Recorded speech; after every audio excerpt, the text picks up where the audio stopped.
Views और subscriber की कर दें अब छुट्टी, अब इंजॉय करें अपनी ईद को। रमज़ान भी हम सब ने बड़ी मेहनत की, इबादत का भी महीना था और साथ साथ जो हम लोग यूट्यूब पर भी अपनी मेहनत करते रहे, काफ़ी इंप्रूवमेंट भी सब ने की। लेकिन बस अब व्यूज़ नहीं, सब्सक्राइबर नहीं, बस ईद की तैयारियां करें, ईद को एंजॉय करने के लिए अपना सारा जिस तरह हम लोग ईद को मनाते हैं। इंशाल्लाह ताला ईद से रिलेटेड भी कोई छोटी सी वीडियो आपके साथ ज़रूर शेयर करूँगी, लेकिन अपने आप को फिर भी मोटिवेट रखिएगा। ईद के बाद इंशाल्लाह ताला हम लोगों ने बहुत मोटिवेट होकर काम करना है और बहुत ज़बरदस्त तरीके से अपने चैनल को ग्रो करना है।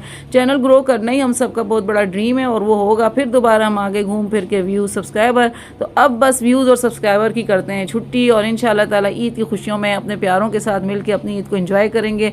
आप सबको भी मेरी तरफ से बहुत बहुत ईद मुबारक, क्योंकि ईद के चांद का कुछ पता नहीं चलता, रात 12 बजे नज़र आ जाए या 1 बजे, तो सुबह तो फिर आपसे क्या ईद मनानी। इस वक्त जो है मुझे लगा एक बहुत बेहतर टाइम है जो आपसे मैं शेयर करूं कि हमारी तरफ से जितने भी मेरे प्यारे प्यारे सब्सक्राइबर्स थे, जिन लोगों ने मुझे बहुत अच्छे कमेंट्स किए और जिन्होंने अच्छे नहीं भी किए, सभी लोग मेरे लिए बहुत ज़्यादा रिस्पेक्टफुल हैं। आप सबको मेरी तरफ से बहुत बहुत ईद मुबारक हो और खुशियाँ मनाएं, अपनों के साथ इंजॉय करें लाइफ को। ईद के बाद बहुत बेहतरीन तरीके से, बड़े अच्छे अच्छे तरीके से हम लेकर आएंगे अपने सारा कुछ और नया काम नए तरीके से स्टार्ट करेंगे और आपको भी सिखाएंगे। जो हम सीखेंगे इंशाल्लाह आपको सिखाएंगे, ग्रो करेंगे एक साथ। चलें जी, अल्लाह ताला आपको और हमें इसी तरह की खुशियाँ नसीब फरमाए, हमारी खुशियों में बरकतें अता फरमाए, आगे भी इसी तरीके से हमारी ज़िंदगियों में ऐसी खुशियाँ आती रहें। इजाज़त दें, फ़ी अमानिल्लाह।